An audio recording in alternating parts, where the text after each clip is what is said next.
اللہ اکبر اللہ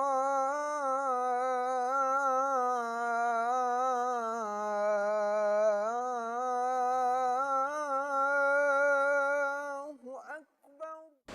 اما بعد فاعوذ باللہ من الشیطان الرجیم، بسم اللہ الرحمن الرحیم۔ رب اشرح لی صدری ویسر لی امری واحلل عقدۃ من لسانی یفقہوا قولی۔ حضرات، 5 گھنٹوں میں ہم نے اس کتابچے کا مطالعہ مکمل کیا ہے۔ اب میں آپ کے سامنے ذرا ایک تاریخی جائزہ پیش کر دینا چاہتا ہوں کہ اس کتابچے کی تحریر ہوئی تھی مئی سن 67 میں، اس لیے کہ چھپا ہے یہ جون سن 67 کے شمارے میں، تو ظاہر بات ہے تحریر اس سے 1 مہینے پہلے ہوئی ہے۔ 33-34 برس اس پر گزر چکے ہیں۔ اسی سال تنظیم اسلامی کی تاسیس کے ضمن میں بھی ایک قدم میں نے اٹھایا تھا، اس کا ذکر میں اس لیے کر رہا ہوں اس وقت کہ یہ بات آپ کے ذہن نشین ہو جائے کہ میرے ذہن میں یہ 2 کام جو ہے پیرلل پہلے دن سے موجود ہیں۔ سن 67 ہی میں اس قرآنی علمی تحریک کا نقشہ، قرآن اکیڈمی کا نقشہ، یہ بھی میں نے سن 67 میں پیش کیا ہے، اور سن 67 ہی میں تنظیم اسلامی کی اساس، اس کی توضیحات، اس کی قرارداد تاسیس، یہ بھی میں نے تحریر کی۔ تنظیم اسلامی اور انجمن خطاب القرآن اور قرآن اکیڈمی کے مابین کیا رشتہ ہے، یہ میں بعد میں گفتگو کروں گا، اس وقت صرف نوٹ کرا رہا ہوں کہ سن 67 میں یہ مضمون لکھا گیا۔ سن 67 ہی میں ایک اٹیمپٹ ہوئی تنظیم اسلامی کے قیام کی۔ اس کے بعد سے جو 34 برس گزرے ہیں، ان میں سے ایک اور نمایاں کام یہ ہے کہ سن 68 میں میں نے مسجد خضرہ سمان آباد میں 2 تقریریں کی، 2 جمعوں میں، مسلمانوں پر قرآن مجید کے حقوق، جو کتابچہ میرا بے پناہ جو ہے مقبول ہوا، بہت پھیلا ہے، اس کے ترجمے لوگوں نے از خود کیے۔ انگریزی کا ترجمہ پروفیسر ابراہیم صاحب کر کے لے آئے کہ میں نے ترجمہ کیا ہے۔ فارسی کا ترجمہ head of the department of Persian یہاں جو تھے لاہور کے، وہ کر کے لے آئے، میں ان سے واقف بھی نہیں تھا۔ اسی طریقے سے عربی کا ترجمہ صہیب حسن صاحب نے کیا، بغیر اس کے کہ میں نے ان سے کہا۔ اس طریقے سے اس کے ترجمے ہوئے ہیں، اور وہ بہت پھیلا دنیا کے اندر۔ تو اس میں اصل میں ایک دوسرے اینگل سے میں نے بات کی تھی۔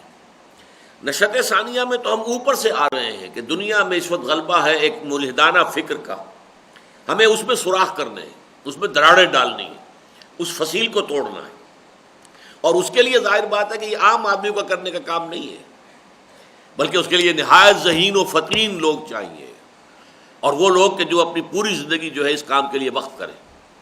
لیکن ایک دوسرا اینگل یہ ہے کہ بہت بحیثیت مسلمان میری نجات کا دار و مدار اس پر ہے کہ قرآن مجید کے ساتھ ہمارا تعلق صحیح ہو۔ وہ تعلق کی بنیادیں 5 ہیں، وہ ہر شخص کے لیے، کہ ہر انسان، ہر مسلمان اپنی صلاحیت اور استعداد کے مطابق قرآن مجید کے 5 حقوق ادا کرے۔ نمبر 1، اسے مانے جیسے کہ ماننے کا حق ہے، یعنی ایمان اور تعظیم۔ نمبر 2، اسے پڑھے جیسے کہ پڑھنے کا حق ہے، یعنی تلاوت اور ترتیل۔ نمبر 3، اسے سمجھے جیسے سمجھنے کا حق ہے، تذکر و تدبر۔ اس پر عمل کرے جیسے کہ عمل کرنے کا حق ہے، حکم اور اقامت۔ اور پھر اسے عام کرے، پھیلائے، اس کی تبلیغ کرے، تبلیغ و تبیین۔ یہ کتابچہ جو ہے یہ گویا کہ ہر آدمی کے کرنے کا کام ہے۔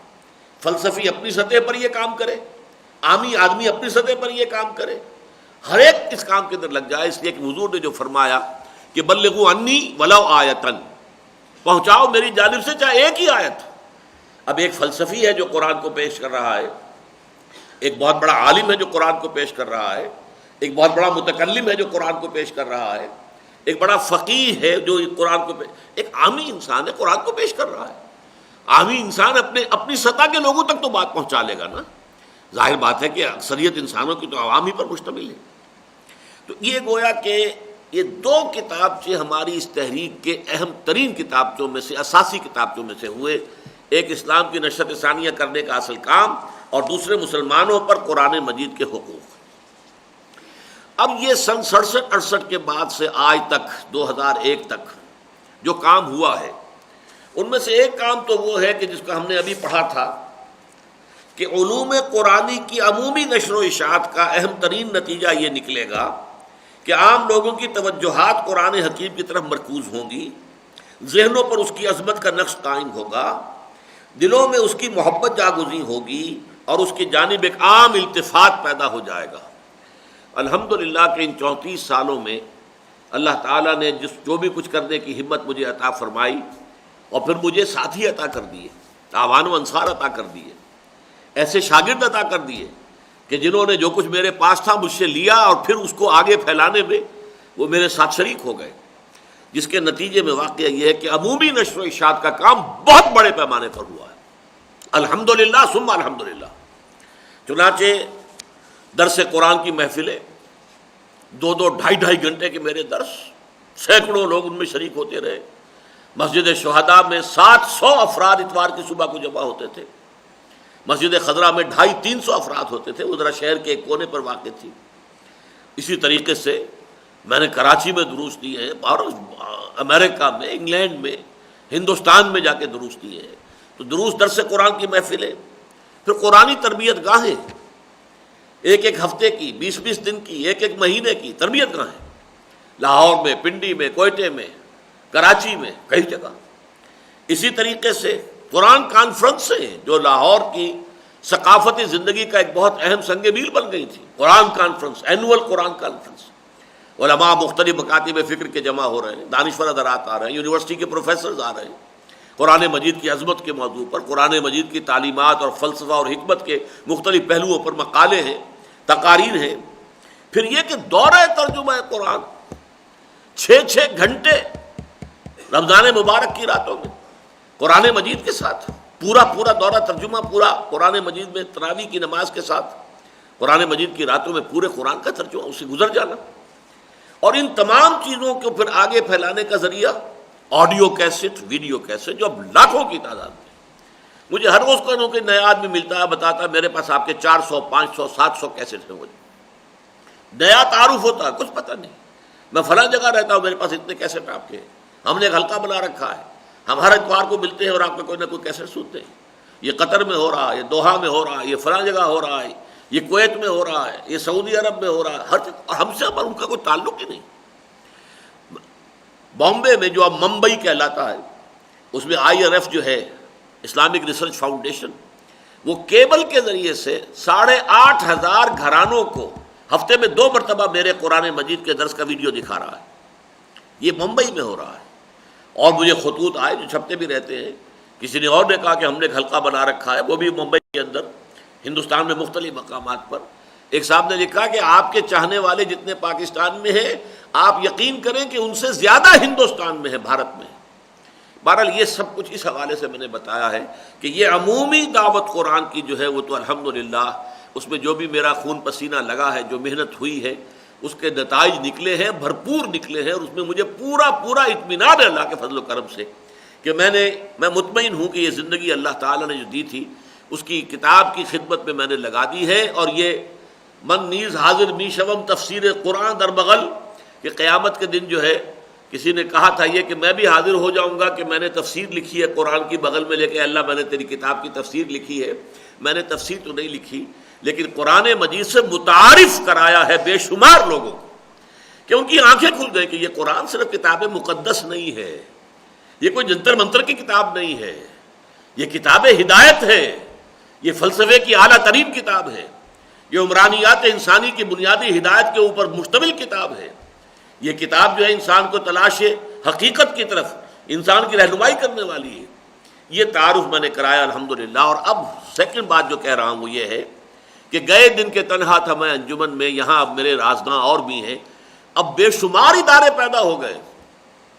آپ کو معلوم ہے الہدا کے نام سے، یہ الہدا میرا نام انٹروڈیوس کرایا ہوا ہے، جو میں نے اپنے ٹی وی پروگرام کے لیے نام اختیار کیا تھا الہدا۔ 15 مہینے تک لاہور، یہ پورے پاکستان میں، پاکستان کے تمام ٹی وی اسٹیشن سے ایک ہی وقت میں فکس ٹائم پر یہ پروگرام آیا ہے 15 مہینے تک، الہدا۔ لیکن اس کے بعد الہدا فاؤنڈیشن قائم کیے، ڈاکٹر فرحت ہاشمی ایک خاتون ہیں، انہوں نے کیے، اور وہ خواتین میں وہ کام کر رہی ہیں۔ عربی قواعد اور قرآن مجید کا ترجمہ بڑے پیمانے پر ہو رہا ہے۔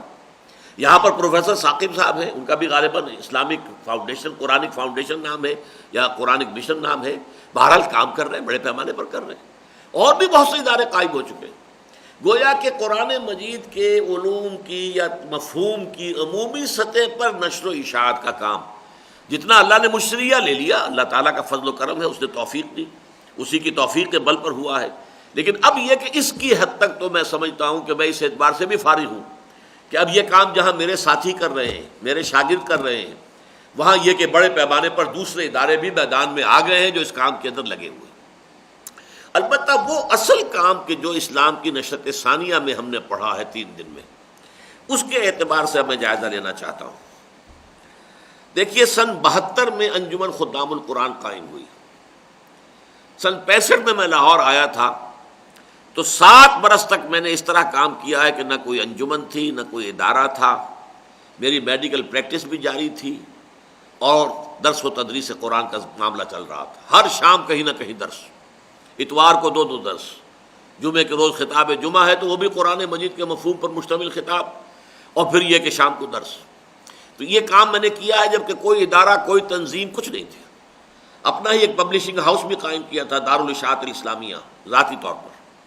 اسی سے پھر میں نے یہ 2 کتاب سے شائع کیے. اسلام کی نشرت ثانیہ کرنے کا اصل کام، مسلمانوں پر قرآن مجید کے حقوق، مولانا اصلاحی صاحب کی تفسیر تدبر قرآن کی جلد اول 2 یہ قائم یہ شائع کی. بہرحال یہ کام جو ہے میں نے کیا ہے بغیر کسی تنظیم یا جماعت یا ادارے کا. لیکن یہ کہ سن 72 میں پھر وہ ساتھی کچھ ایسے آئے، شامل ہوئے کہ انجمن خدام القرآن قائم ہوئی، اور سن 75 میں تنظیم اسلامی کا قیام عمل میں آ گیا. یہ ہوا سن 75 کے مارچ میں، اور مارچ 72 میں انجمن خدام القرآن قائم ہوئی. سن 76 میں قرآن اکیڈمی کا سنگ بنیاد رکھا گیا، وہ قرآن اکیڈمی 36 کے ماڈل ٹاؤن میں. اور 1 جنوری سن 77 سے میں منتقل ہو گیا قرآن اکیڈمی میں. گویا کہ مجھے اب 24 برس ہو چکے ہیں وہاں رہائش پذیر ہوئے. یہ میرا اب گویا کہ ڈیرا ہے وہاں پر. اس زمانے میں ابھی صرف بیسمنٹ مسجد کا بنا تھا تو ہماری لائبریری منتقل ہو گئی تھی، ہمارے آفیسز آ گئے تھے، لیکن ابھی مسجد اوپر کی جو ہے بعد میں تعمیر ہوئی ہے. لیکن سن 77 سے ہماری اکیڈمی نے کام شروع کر دیا تھا. اس مرحلے پر میں ذرا واضح کر دینا چاہتا ہوں کہ تنظیم اور انجمن کا باہمی رشتہ کیا ہے، اس لیے کہ یہ بعض حضرات کے ذہنوں میں اشکال سا رہتا ہے 2 ادارے کیوں ہیں، تنظیم علیحدہ کیوں ہے، انجمن علیحدہ کیوں ہے. پہلی بات تو یہ کہ تاریخی اعتبار سے انجمن پہلے قائم ہوئی ہے. میں نے درس و تدریس قرآن کا کام کیا، اور پھر جب ہم خیال لوگ میرے پیدا ہو گئے، آج کل یہ ہم خیال کسی اور معنی میں استعمال ہوتا ہے، لیکن میرے ہم خیال جب پیدا ہوئے تو پھر انجمن قائم ہوئی. اور پھر جب کچھ لوگوں نے کمر کس لی کہ اب اس کے لیے ہمیں اپنی زندگیوں کو بدلنا ہے اور اسلامی انقلاب کی جدوجہد کرنی ہے، تو تنظیم اسلامی قائم ہوئی. اور تنظیم اسلامی ہم کہہ سکتے ہیں کہ انجمن کی گود میں اس کی ولادت ہوئی. انجمن کا دفتر تھا سمن آباد میں، 12A سمن آباد، 12A افغانی روڈ سمن آباد، وہیں پر یہ تنظیم کا تاسیسی اجلاس ہوا. ان دونوں کے معاملے میں یہ چاہتا ہوں کہ جو اشکال لوگوں کو ہو جاتا ہے خام خواہ، اس کو میں حل کر دوں. اسی لیے میں نے آپ کو بتایا تھا کہ میں نے سن 67 ہی میں تنظیم کا نقشہ پیش کیا تھا. لیکن اس وقت اصل میں کوشش یہ تھی کہ جماعت اسلامی سے جو لوگ ہم جدا ہوئے تھے ایک ہی وقت میں، ان کو دوبارہ جمع کیا جائے. وہ کوشش ناکام ہو گئی. لیکن میں نے اس کی قرارداد تاسیس بھی لکھ لی تھی، اس کی توضیحات بھی لکھ لی تھی، اس پر اجماع بھی ہو گیا تھا، 30 حضرات نے اس کے اوپر دستخط کر دیے تھے. لیکن آگے وہ گاڑی نہیں چل پائی. پھر میں نے یہ طے کیا کہ اب میں اپنے درس و تدریس کے ذریعے سے اپنے ہم خیال لوگوں کا ایک حلقہ بناؤں اور پھر ان کی بنیاد پر تنظیم قائم کروں. چنانچہ اس میں پھر مجھے جو ہے یہ سال لگ گئے، یوں سمجھیے کہ سن 67 سے اور سن 75 تک یہ 8 سال لگ گئے اس کام کے اندر. تو پھر جو ہے جو اب تنظیم بنی تھی وہ در حقیقت میرے درس قرآن کے ذریعے سے جو حلقہ وجود میں آیا ہے ان پر مشتمل تھی. لیکن جیسا کہ میں نے عرض کیا، آج ہی ہم نے پڑھا ہے کہ اس نشرت ثانیہ میں بھی ہم نے یہ لکھا ہوا ہے کہ پہلا کام یہ ہے کہ عمومی دعوت و تبلیغ کا ایک ایسا ادارہ قائم ہو جو ایک طرف تو عوام کو تجدید ایمان اور اصلاح اعمال کی دعوت دے، اور جو لوگ اس کی جانب متوجہ ہوں ان کی ذہنی و فکری اور اخلاقی اور عملی تربیت کا بندوبست کرے، اور ساتھ ہی اس علمی کام کی اہمیت ان لوگوں پر واضح کرے جو خلوص اور دردمندی کے ساتھ اسلام کی نشرت ثانیہ کے آرزومند ہیں. یہ ابھی ہم نے پڑھا ہے. اور دوسرے یہ کہ قرآن اکیڈمی قائم ہو. الحمدللہ کہ قرآن اکیڈمی قائم ہو گئی. 1976 میں سنگ بنیاد رکھا گیا، سن 77 میں اس کا کام شروع ہو گیا. لیکن تنظیم اسلامی کی جو وضاحت ہے اس کے ضمن میں بتا دینا چاہتا ہوں کہ جس طرح اس کے مینیفیسٹو میں یا اس کی اساسی تحریر کے اندر ایک عمومی دعوت و تبلیغ کے ادارے کی ضرورت مقدم ہے، قرآن اکیڈمی پر مقدم ہے، اسی طریقے سے تنظیم اسلامی کی قرارداد تاسیس اور اس کی توضیحات کے میں جملے آپ کو سنا دینا چاہتا ہوں۔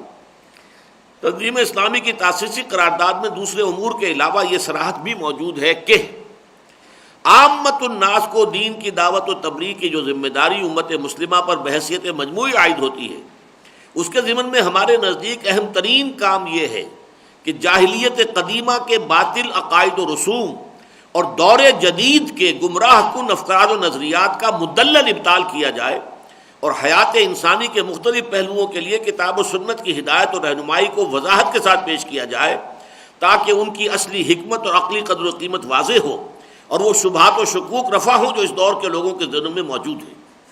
اس کی وضاحت بھی ہے بڑی مفصل، لیکن میں اس میں نہیں جا رہا، میں صرف بتا رہا ہوں کہ یہ تنظیم کے اندر بھی یہ کھاتا موجود اور انجمن کے یا قرآن اکیڈمی یا قرآنی دعوت و تحریک جو ہے اس کے اندر بھی موجود۔ تو یہ دونوں چیزیں ایک وقت میں سائملٹینیس، یہ توام ہے، جیسے جڑیاں بچے پیدا ہوتے ہیں، یہ توام ہے در حقیقت میرے ذہن کے اندر ان دونوں کی جو ہیولہ بنا ہے وہ بیک وقت بنا ہے۔ اب چلیے ہم نے اس قرآن اکیڈمی کے تحت جو کام اس میں بیان ہوا ہے اس کے ضمن میں کیا کچھ کرنے کی کوشش کی ہے۔ جنوری سن 82 میں ہم نے فیلوشپ اسکیم شروع کی، فیلوز آف قرآن اکیڈمی۔ ہم نے ان کے لیے طے کیا کہ ہم 17ویں گریڈ کی تنخواہ بھی دیں گے، اس لیے کہ اس کے لیے M A M S C یہ کم سے کم ہم لینا چاہتے تھے، یا یہ کہ ایم بی بی ایس ڈاکٹری کی ہوئی ہو، تاکہ یہ لوگ قرآن پڑھیں اور ان کو تعلیم ہم دیں اور پھر یہ لوگ کام کریں، قرآن مجید کی ریسرچ بھی کریں، آگے جو کام ہم نے پڑھا ہے اس کے اندر کہ ایک نیا علم کلام جو ہے اس کی تدوین کرنی ہے، اور مزید جتنے بھی علوم عمرانیات ہیں ان کے اندر جو ہے صحیح اسلامی تعلیمات کو پیش کرنا ہے۔ لیکن ہوا کیا، اس فیلوشپ اسکیم میں 7 افراد آئے، لیکن ان میں ایک M B B S doctor تھے، ایک بی ڈی ایس تھے، ایک ایم ایس سی کیمسٹری تھے، ایک ایم ایس سی جیولوجی تھے، ایک ایم ایس سی زوالوجی تھے، ایک ایم اے اسلامیات تھے، ایک ایم اے فلسفہ تھے۔ یعنی ان میں سے 5 وہ تھے کہ جن کا تعلق سائنس کے میدان سے تھا، گویا کہ سوشل سائنسز سے ان کا کوئی تعارف ہی نہیں تھا۔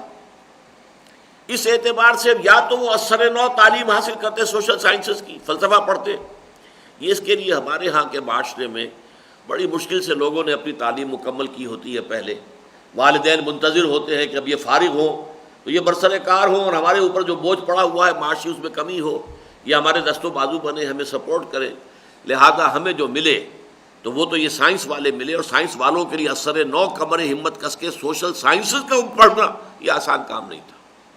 لہذا یہ تو ہوا کہ ان کے ذریعے سے ہمارے ایسے ساتھی ہمیں مل گئے جو میرے اس درس قرآن کے کام میں میرے شریک ہو گئے، ان کے ذریعے سے درس قرآن کا جو عمومی کام میں کر رہا تھا وہ ایک بڑے پیمانے پر پھیل گیا۔ بہت سے لوگ جو ہے اب درس قرآن اسی طریقے سے دینے کی صلاحیت ان میں پیدا ہو گئی، لیکن اس کے ذریعے سے ہمیں اس ریسرچ کے لیے جو ہمیں تخلیقی کام کے لیے لوگ چاہیے تھے وہ نہیں مل پائے۔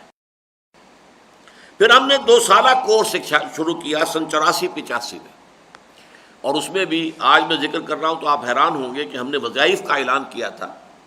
M A M S C اگر آئے گا اس کے لیے تو ہمیں 1000 روپیہ ماہانہ وظیفہ دیں گے، B A B S C آئے گا تو 800 روپے، اور F A F S C والا آئے گا تو 600 روپے۔ اب ہم کو اس وقت بڑا ایک چرچا ہو گیا تھا کہ کہاں سے خزانہ آ گیا ہے ڈاکٹر اسرار کے پاس کہ وہ اتنے بڑے بڑے وظیفے دینے کو تیار ہے، لیکن اس کی بھی جو کارکردگی کا نتیجہ ہمارے سامنے آیا، بدقسمتی سے ہمارا جو ماحول بحیثیت مجموعی جس رنگ میں رنگا گیا ہے وہ مادہ پرستی کی چھاپ اتنی گہری ہو چکی ہے، اور جیسا کہ ہم نے اس میں بھی پڑھا ہے تلاش معاش کا معاملہ اتنا بھاری، اتنا ثقیل ہو چکا ہے لوگوں پر، اور جو ذرا اس سے آگے نکلتے ہیں ان پر ایک دھن سوار ہو جاتی ہے اپنی معیار زندگی کو بلند تر کرنے کی۔ لہٰذا ہمیں اس اسکیم سے بھی بہت سے لوگ تو آ گئے، لیکن اس وقت گزاری کے لیے آئے کہ ابھی کوئی جاب واب نہیں مل رہا تھا تو چلو لاہور میں ہاسٹل میں رہنا بھی ہوگا اور وظیفہ بھی ملے گا، لاہور میں رہائش بھی مل جائے گی۔ وہ ان کے لیے ان کے اندر وہ اصل جو ارج تھی جس کی جو میں نے ذکر کیا تھا، ارج پیدا ہو جائے، وہ ارج پیدا نہیں ہو سکی۔ لہذا ہماری یہ اسکیم بھی ناکام ہوئی، ہمیں اس کے ذریعے سے کچھ لوگ نہیں مل سکے۔ پھر ہم نے اس سے آگے بڑھ کر جو ہے اور اسے کنڈینس کیا، 1 سالہ کورس بنایا جو اب 9 مہینے کا کورس بن چکا ہے۔ اس میں واقعتاً یہ ہے کہ بڑے تسلسل کے ساتھ اب اس میں جو ہے میں سمجھتا ہوں کم سے کم 500 حضرات، جن میں MBBS بھی ہیں، جن میں ڈاکٹرز ہیں، انجینئرز ہیں، ایک صاحب PhD بھی آئے تھے، mechanical engineer, civil engineers, MSCs، graduates, یہ آئے ہیں، اور ان لوگوں نے جو ہے بہرحال 1 سال یہاں رہ کر کچھ قرآن سیکھا، عربی سیکھی۔ میں نے اس کے ضمن میں 6 ہدف قائم کیے تھے کہ دیکھیے جو لوگ بھی اس کام میں یہاں پر آ کے لگتے ہیں، وقت لگاتے ہیں، اپنی صلاحیتیں صرف کر رہے ہیں، ان میں اوپر سے لے کے نیچے تک 6 کیٹیگریز کے لوگ ہو سکتے ہیں کہ جو یہاں سے نکل کر کام کریں۔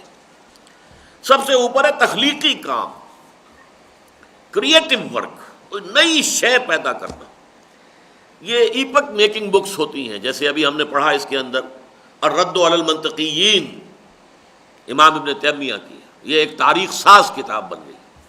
تحافت الفلاسفہ، امام غزالی کی، یہ تاریخ ساز کتاب بن گئی۔ تو اس طرح کے تاریخ ساز کام کرنے والے، ایپک میکنگ بکس پیدا کرنے والے، یہ روز روز نہیں ہوا کرتے، یہ شاذ ہوتے ہیں۔ پنیری ہزاروں کی ہو تو ان میں سے ایک آدھ نکل آئے گا۔ ظاہر بات ہے کہ غزالی اور ابن تیمیہ اور پھر شاہ ولی اللہ دہلوی اور اس کے بعد میں کہوں گا علامہ اقبال تو روز روز پیدا نہیں ہوتے۔ عمرہا در کعبہ و بت خانہ می نالد حیات، تازے بزم عشق یک دانائے راز آیت بروں۔ یاد دانائے راز جو ہے وہ آسانی سے تو پیدا نہیں ہوتا، لیکن یہی ہے کہ آپ ایک پنیری تو لگائیں نا، اس میں سے ہو سکتا ہے کہ اللہ تعالیٰ ایسا دانہ ہمیں عطا کر دے، ایسا ذہین و فطین، ایسا نابغہ، ایسا جینیس بھی آخر انسان ہی ہوتے ہیں، ان کے سر پہ سینگ تو نہیں ہوتے، انسانوں ہی میں سے ابھر کر آتے ہیں اور کام کرتے ہیں اور تاریخ ساز کام کر جاتے ہیں۔ تو سب سے ٹاپ پر جو تھا ہمارا گول وہ تھا تخلیقی کام۔ اس کے نیچے ہے تحقیقی کام۔ تحقیقی کام میں تخلیق کا اتنا عنصر نہیں ہوتا، مطالعہ ہے، غور و فکر ہے، 10 تفسیریں سامنے رکھی ہوئی ہیں، اس کا تقابلی مطالعہ کر کے اب ایک مقالہ لکھا جا رہا ہے وغیرہ وغیرہ۔ یہ کام جو ہے مختلف اعتبارات سے تحقیقی کام، یا سابقہ کتابیں جو ہے ان کی تحقیق ہو رہی ہے، اس طریقے سے تحقیقی کام یہ نمبر 2 پر ہے۔ اس کے لیے بھی اعلیٰ صلاحیت درکار ہے، لیکن ظاہر بات ہے تخلیقی کام جو ہے، کریٹو ورک، وہ بہت ہی زیادہ اونچی صلاحیت جو ہے اس کے لیے درکار ہے۔ نمبر 3 یہ ہے کہ جن میں یہ دونوں کام نہ کر سکے، وہ تدریس میں تو میرا ساتھی بن جائے، درس قرآن تو دے جس طرح میں دے رہا ہوں۔ میں بھی کوئی تخلیقی کام نہیں کر رہا، میں نے کوئی تحقیقی کام نہیں کیا، میں نے کوئی قرآن کی تفسیر نہیں لکھی، میں کوئی بڑا مصنف نہیں ہوں، میں تو قرآن کا مبلغ ہوں، قرآن کا داعی ہوں، قرآن کا معلم ہوں، قرآن کا مدرس ہوں۔ تو اس اعتبار سے جو بھی خیر اس ذریعے سے پھیلا ہے، اس کو جو ہے 1000 سے ضرب دے دیں، 1000 جو ہیں میرے ساتھی لگے ہوئے اس کام کے اندر، تو یہ تدریس کہلائے گی، پڑھانا۔ اور جو لوگ یہ تدریس نہ کر سکیں، اس سے ایک نیچے اور ہے، اور وہ تبلیغی ہے، عام سطح کے اوپر عوام کے اندر قرآن مجید کی دعوت کو عام کرنا۔ ایسے لوگ جن کے بارے میں ہم پڑھ چکے، جو کلین سلیٹ ہوتے ہیں، ان تک بات کو پہنچا دینا۔ تو تبلیغی کام، تدریسی لیول اونچا ہوتا ہے، تبلیغی لیول جو ہے وہ ایک سادہ عام فہم انداز میں بات کو لوگوں تک پہنچا دینا۔ جن میں یہ صلاحیت بھی نہ ہو، وہ تنظیمی کام کرے، ان کاموں کو آرگنائز کرنا تاکہ بڑے پیمانے پر اس کے نتائج نکلیں۔ اس کے لیے بھی ضرورت ہے آرگنائزنگ کیپیسٹی، اور فیکلٹیز جو ہیں وہ بھی عام تو نہیں ہوتی۔ اور جن میں یہ بھی نہ ہو، وہ انتظامی امور تو کرے، کسی جگہ مینیجر تو لگے ہوئے قرآن اکیڈمی کے، قرآن کے جو ہمارا جو ادارہ ہے مطبوعات کا، اس کو مینیج کر رہے ہوں، ہمارے رسائل ہیں ان کو مینیج کر رہے ہوں۔ تو بہرحال اس دور میں جو لوگ بھی اس 1 سالہ کورس سے نکلے ہیں، واقعتاً ان میں وہ پہلی بات تو ابھی مجھے سامنے نظر نہیں آئی، میں ابھی استثناءات جو ہیں اس کے وہ بیان کر دوں گا کچھ، لیکن عموماً نہیں ہوا۔ لیکن یہ ہے کہ بہرحال وہ ہماری عمومی دعوت و تبلیغ کے ضمن میں ہمیں کافی بڑے پیمانے پر جو ہے اس سے مردان کار ملے ہیں، جس سے ہماری دعوت جو قرآن کی دعوت ہے اس کو بھی تقویت حاصل ہوئی، اور چونکہ ہم نے تنظیم اسلامی میں بھی جو اصل دعوت ہے اس کا محور و مرکز قرآن مجید کو بنایا ہے، درس قرآن کے ذریعے سے دعوت ہے۔ کوئی اپنی اور تقریر کرنے کی ضرورت نہیں ہے، کوئی اپنا فلسفہ بھگارنے کی ضرورت نہیں ہے، قرآن پڑھاؤ۔ قرآن سے بڑا واعظ کوئی نہیں، قرآن سے بڑا مزکی کوئی نہیں، اور قرآن جو ہے اس سے بڑا معلم کوئی نہیں۔ اس اعتبار سے قرآن ہی کے ذریعے سے دعوت و تبلیغ، تنظیم اسلامی کی دعوت و تبلیغ جو ہے وہ تھرو قرآن ہے۔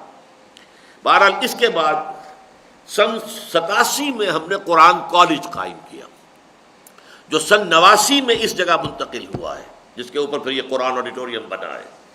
اس قرآن کالج سے جو ہمیں توقع تھی وہ ہم نے بنایا تھا Quran college of social sciences. Science ہم نے نہیں رکھی تھی، فزیکل سائنسز ہم نے نہیں رکھی، اس میں zoology, botany, pre medical, pre engineering نہیں، فلسفہ، اکنامکس، پولیٹیکل سائنس، یہ تین مین سبجیکٹس جو انسان کے فکر اور سوچ اور عمرانی جو معاملات ہیں، جو میں نے ابھی بیان کیا تھا کہ سب سے اوپر کی سطح ہے فلسفے کی، میٹا فزکس، جس کے حوالے سے ایک نیا علم کلام ضروری ہے کہ مدون کیا جائے، جو آج کے ذہن کو مطمئن کر سکے اسلام پر اور ایمان پر۔ اور پھر نمبر 2 پر ہے سوشل سائنسز کے اندر قرآن کی اور اسلام کی ہدایت کو مدلل مبرہن طور پر پیش کرنا۔ تو اس کے لیے ہم نے کہا کہ فلسفہ اور اکنامکس، پولیٹیکل سائنس، اس کے ساتھ انہیں عربی لازمی زبان کی حیثیت سے رکھنی ہوگی۔ وہ عام طور پر کالجوں میں جو پڑھائی جاتی ہے، ہم نے اس سے زیادہ زور دے کر بڑا پختہ بنیادوں پر اسے پڑھایا۔ قرآن مجید کا منتخب نصاب انہیں لازماً پڑھایا۔ خیال یہ تھا کہ یہ پنیری بن جائے گی ہمارے ہاں، کہ یہاں سے نکلیں گے لوگ کہ جو پھر اس کام، عظیم تر کام کے لیے ہمارے پاس گویا کہ اویلیبل ایک سرمایہ ہوں گے، ہمارے پاس ذریعہ بن جائیں گے کہ اس کام کو آگے بڑھائیں۔ لیکن بدقسمتی یہ ہے کہ یہ کام ہم نے اس دور میں کیا ہے جبکہ ان سوشل سائنسز کو پڑھنے والا ہی کوئی نہیں رہا۔ ڈاکٹری، انجینئرنگ، یہ تو پہلے کریز ہوتے ہی تھے، پھر آ گیا MBA، اس کی طرف لوگوں کی دوڑ، اب وہ کمپیوٹر، انفارمیشن ٹیکنالوجی، IT، یہ تو سارا دور ان کا ہے، جن کا نظریات سے کوئی تعلق ہی نہیں، لہذا اب کوئی پڑھنے کو تیار ہی نہیں۔ اس اعتبار سے ہمارا یہ تجربہ بھی تقریباً ناکام ہوا ہے۔ کون پڑھے آج فلسفہ؟ یونیورسٹیوں کے اندر بھی کہا جا رہا ہے یہ بند کرو ان کو، یہ فلسفے کا جو ہے یہ جو ڈپارٹمنٹ ہے خام خواہ پیسے خرچ ہو رہے ہیں، کیا ضرورت کیا ہے اس کی؟ یہ ساری چیزیں چونکہ آج انسان مادہ پرستی میں اتنا غرق ہو چکا ہے کہ جس شے کی کوئی پریکٹیکل یوٹیلیٹی فوری طور پر نظر نہ آتی ہو کہ اس کی افادیت یہ ہے، اس سے یہ ہمیں نتیجہ برآمد ہوتا ہے، اس کی طرف کوئی توجہ ہے ہی نہیں۔ پھر خیال یہ بھی تھا کہ اس قرآن کالج میں جو سٹاف ہوگا وہ ایسے لوگوں پر مشتمل ہوگا کہ جو پھر ریسرچ ورک کریں گے۔ ہمارے اپنے ساتھی جو ہیں یہاں سے نکل کر یہاں کے سٹاف میں آئیں گے، تو جیسا کہ ہوا کرتا ہے ٹیچنگ انسٹیٹیوشنز کے اندر ریسرچ ورک وہیں ہوتا ہے۔ لیکن یہ کہ میں افسوس کے ساتھ عرض کر رہا ہوں کہ اس میں بھی تاحال ہمیں ناکامی ہوئی ہے۔ عوامی سطح پر ہماری دعوت، قرآن مجید کے علم کی نشر و اشاعت، قرآن مجید کی عظمت کا تعارف بہت بڑے پیمانے پر ہوا، الحمدللہ ثم الحمدللہ ثم الحمدللہ، جتنا شکر میں ادا کروں کم ہے۔ لیکن پرٹیکولرلی یہ پروجیکٹ، اس پر بدقسمتی سے ہماری کوئی خاص پیش رفت حال نہیں ہو سکی۔ البتہ اب کچھ آثار پیدا ہوئے ہیں۔ دیکھیے جو آپ نے اس میں پڑھا، ایسی سعید روحیں جنہیں اپنے اندر ہی کوئی بے چینی محسوس ہوتی ہو، جو اپنے اندر ہی محسوس کریں کہ یہ دنیا جو ہے یہ ہمیں راس نہیں آ رہی، کس سے کہوں کہ زہر ہے میرے لیے مائے حیات۔ اب اس کی میں آپ کے سامنے ایک مثال لا رہا ہوں۔ ایک نوجوان ڈاکٹر احمد افضال کراچی میں MBBS کر رہے تھے، ان کے 3 بھائی اور بہنیں سب کے سب جا چکے، گرین کارڈ لے چکے، امریکہ میں آباد ہو چکے، والدین کے پاس بھی گرین کارڈ تھا، خود ان کی جیب میں بھی گرین کارڈ تھا۔ والدین صرف منتظر تھے کہ یہ MBBS کر لے، فارغ ہو جائے تو بس یہ بھی چلے، اور جو مکان ہمارا ہے PSCHS کراچی میں اس کو بیچ کر اب منتقل ہو جائے، پوری فیملی جا ہی چکی ہے، بس وہ منتظر تھے کہ یہ MBBS کر کے یہ بھی ہمارے ساتھ چلا جائے تو بس ہم چلے جائیں۔ اس نوجوان نے MBBS کیا، اس کے بعد وہ امریکہ گیا، وہ SFMG کو امتحان ہوتا ہے وہ بھی پاس کر لیا، لیکن چند مہینے وہاں رہنے کے بعد اس نے 2 فیصلے کیے۔ آپ حیران ہوں گے کتنے نوجوان یہاں ترستے ہیں کسی طرح ہم امریکہ پہنچ جائیں، اور وہ امریکہ پہنچا ہوا جس کی جیب میں وہ گرین کارڈ موجود ہے، جس کے بھائی بہن وہیں آباد ہیں، وہ 2 فیصلے کرتا ہے، نہ میں نے ڈاکٹری کرنی ہے نہ میں نے امریکہ میں رہنا ہے، واپس آ گیا۔ اس کے بعد مجھے خط لکھتے ہیں کہ آپ کی ایک فیلوشپ اسکیم کبھی ہوئی تھی، وہ اب بھی ہے یا نہیں ہے؟ میں نے جواب دیا کہ نہیں اب وہ اسکیم تو نہیں ہے، بس تم بتاؤ مسئلہ کیا ہے۔ معلوم یہ ہوا کہ وہ ہائی اسکول کے زمانے سے میرا رسالہ میثاق پڑھ رہا تھا، وہ نوجوان میرے فکر سے واقف تھا، اور اس کے دل میں امنگ پیدا ہوئی کہ میں وہ کام جو اس کتابچے میں لکھا گیا ہے وہ کام میں کروں، قرآن پڑھوں اور قرآن کے علم اور نور کو دنیا میں عام کروں۔ ڈاکٹری واکٹری سے کیا لینا ہے؟ یہ وہ شخص جو MBBS کر چکا ہے، SFMG کا امتحان پاس کر چکا ہے، گرین کارڈ اس کی جیب میں ہے، واپس آیا ہے تو یہ حال۔ میں نے انہیں کہا کہ ٹھیک ہے وہ نہیں رہی، لیکن یہ کہ ہمارا 1 ایئر کورس ہو رہا ہے کراچی میں، آپ اس میں شریک ہو جائیں اور اس کے بعد دیکھیے آپ کے لیے کوئی راستہ بناتے ہیں۔ 1 ایئر کورس کیا۔ میں ان کے والد سے ملنے گیا تو آپ حیران ہوں گے یہ سن کر، وہ ریٹائر ہو چکے تھے، ڈپٹی سیکریٹری تھے سینٹرل گورنمنٹ میں پاکستان کے۔ آنکھوں سے ان کے آنسو کی لڑی ٹوٹ نہیں رہی تھی، مسلسل رو رہے تھے کہ اسے کیا ہو گیا میرے بیٹے کو۔ یہ بھی مثال آج کی دنیا میں ہے۔ یہ کیا کرے گا، کہاں سے کھائے گا، کیسے زندگی گزارے گا؟ میں نے کہا حضرت مجھے دیکھیے، 30 برس ہو گئے کہ میں نے کوئی کام نہیں کیا، زندہ تو ہوں، اللہ مجھے کھلا رہا ہے پلا رہا ہے، کیوں آپ فکر کرتے ہیں؟ روئے جا رہے تھے مسلسل۔ اب یہ نوجوان جو ہیں جو امریکہ کو طلاق دے کر آ گئے تھے، اب ہماری اسکیم کے تحت گئے ہیں امریکہ، اب سوشل سائنسز میں PhD کرنے کے لیے انہوں نے داخلہ لے لیا ڈروز یونیورسٹی کے اندر ورجینیا میں، اور وہاں یہ کام کر رہے ہیں۔ وہاں سے فارغ ہو کر آئیں گے تو انشاءاللہ یوں سمجھیے یہ ہے وہ نوجوان جن کے بارے میں وہ میں نے ایک خیالی سا نقشہ پیش کیا تھا جو اس کتاب میں آپ پڑھ چکے ہیں، لیکن یہ ہے کہ اس کی ایک مثال سامنے آئی۔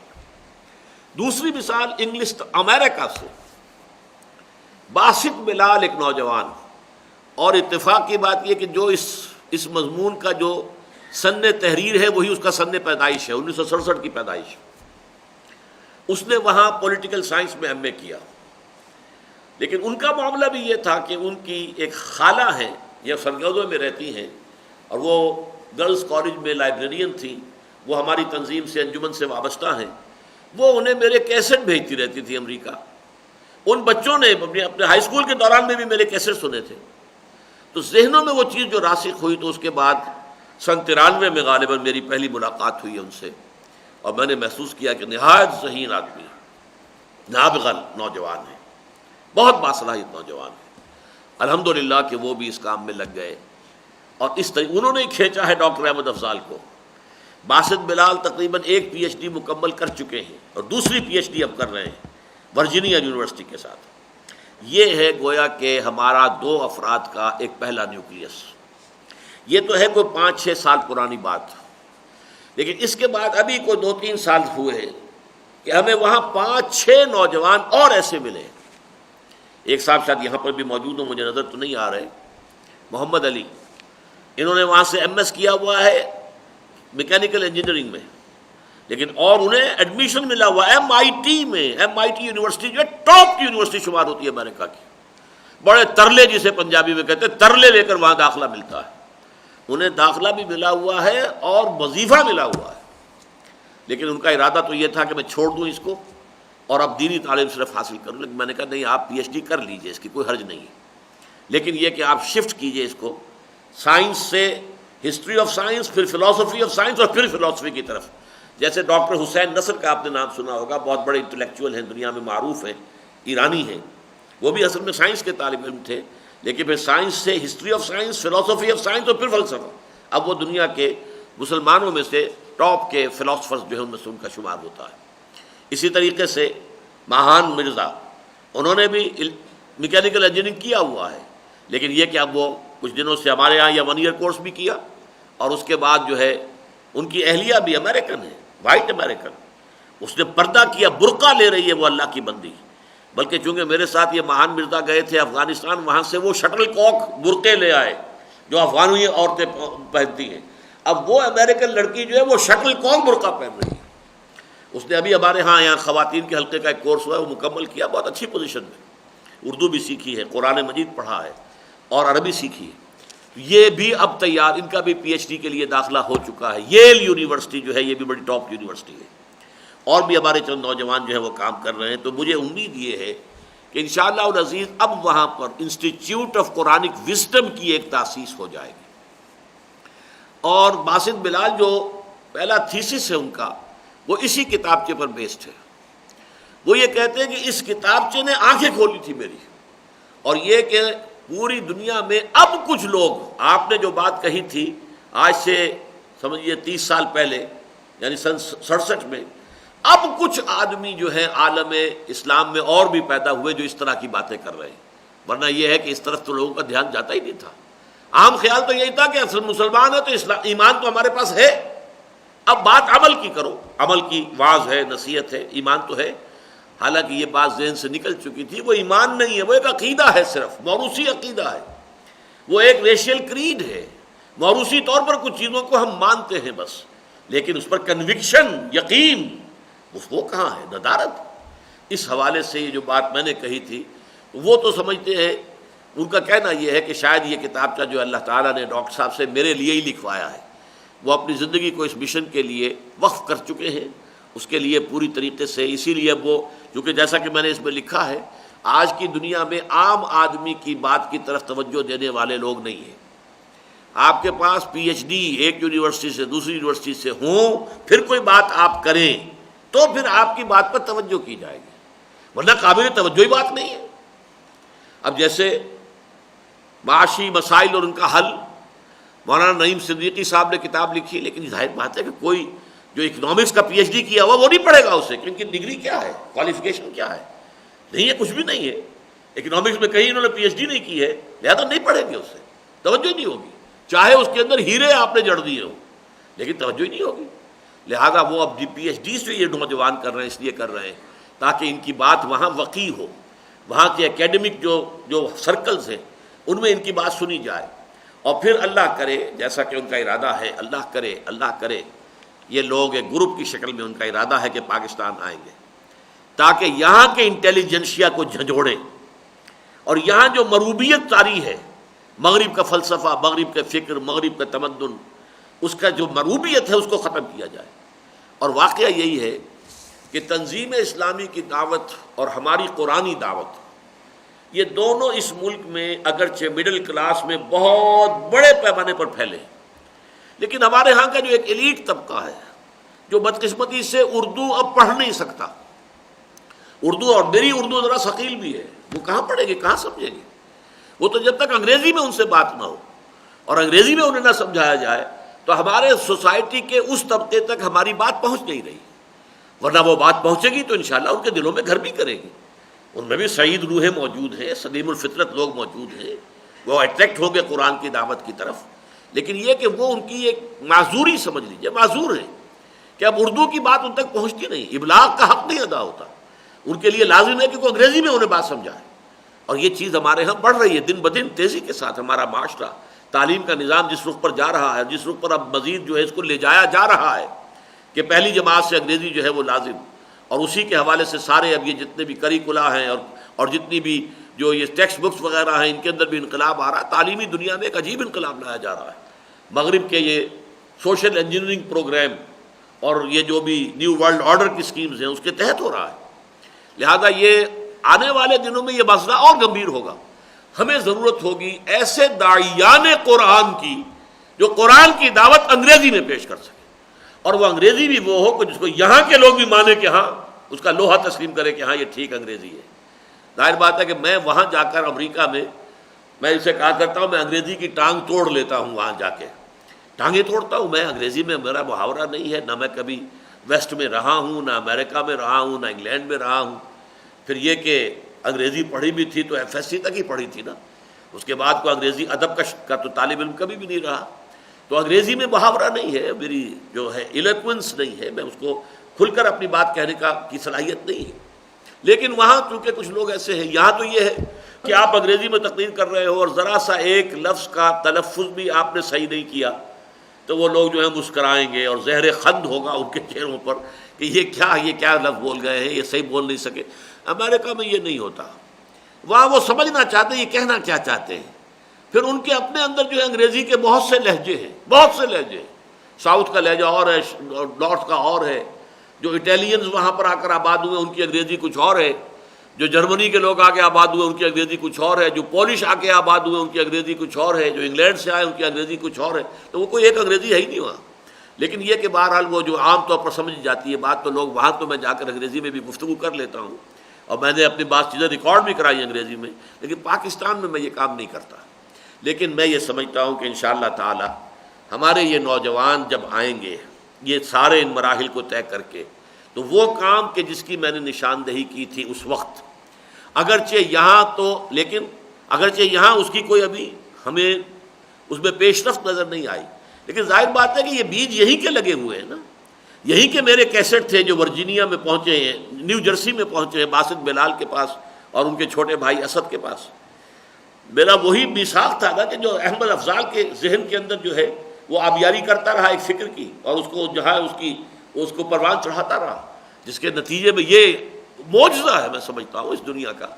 جیسے گوتم بدھ کی بات آج ہم سنتے ہیں کہ 33 برس کی عمر میں وہ جا کر اپنا محل چھوڑا اور اپنی جوان بیوی کو سوتے ہوئے چھوڑا اور اپنے شیرخوار بچے کو چھوڑا نکل گیا۔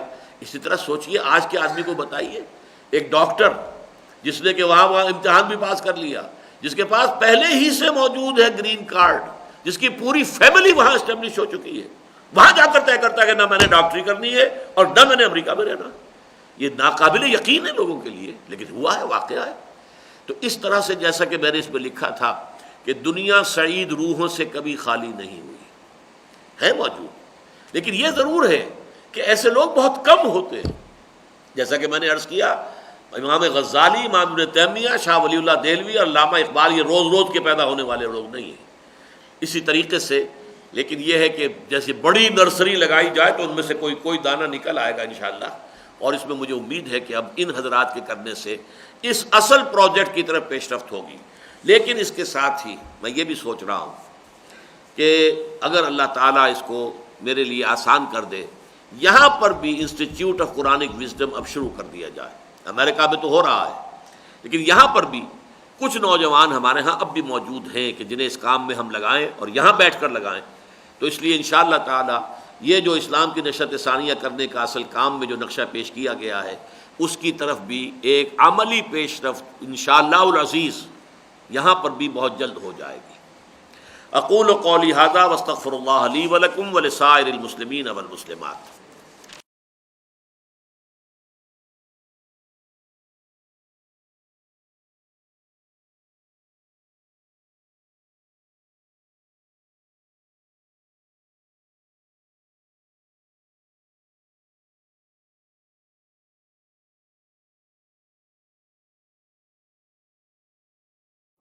امجد ظہور صاحب نے پوچھا ہے کیا کم پڑھے لکھے حضرات اس سالہ کورس میں شامل ہو سکتے ہیں جو صرف اردو پڑھ لکھ سکتے ہوں؟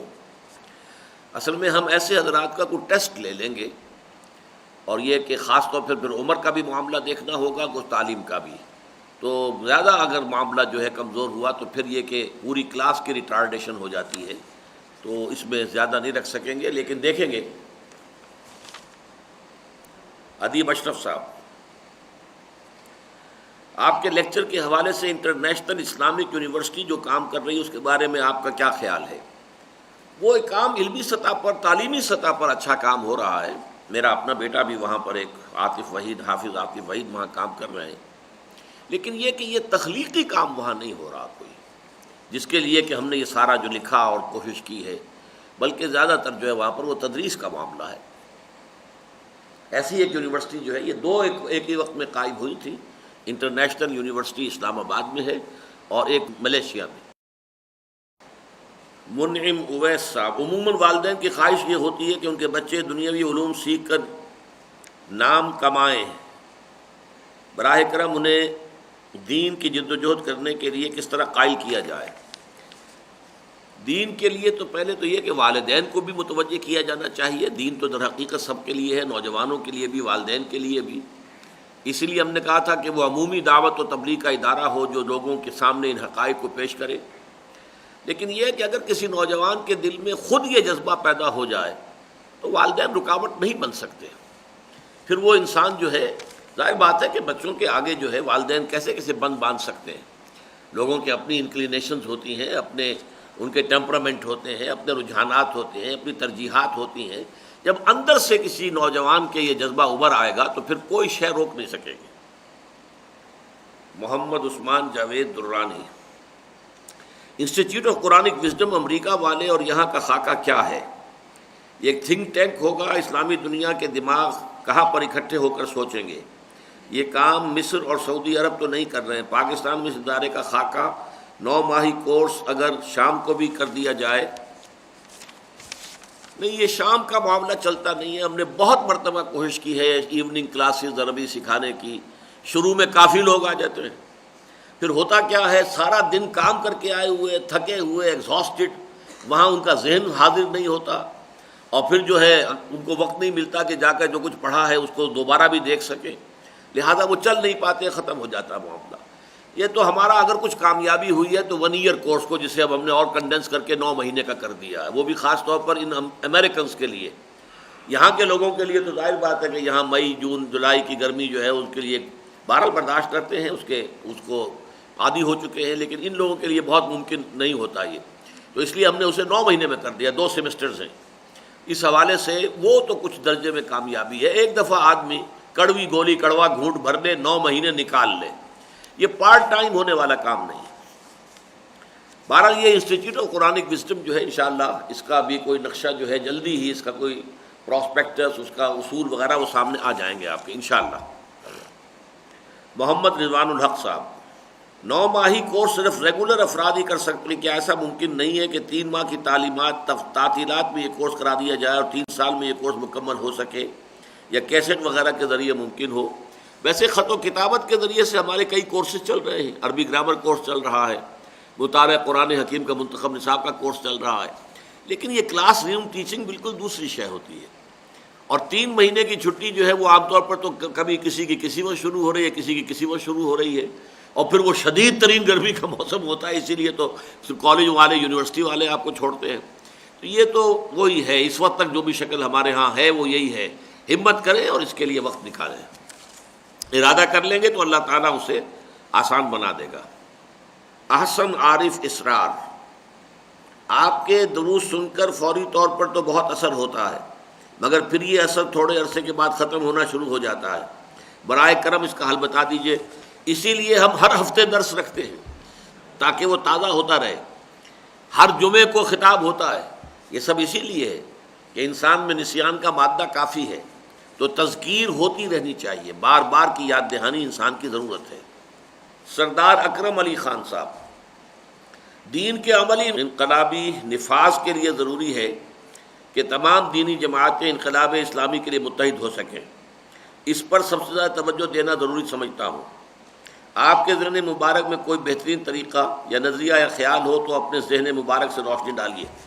میں نے تو سر توڑ کوششیں کی ہیں، کسی طریقے سے یہ دینی جماعتیں جو ہیں یہ الیکشن پالیٹکس، پاور پالیٹکس سے علیحدہ ہو کر اور متحد ہو کر ایک انقلابی جد و جہد پر جمع ہو جائیں، لیکن مجھے اب تک ناکامی ہوئی ہے۔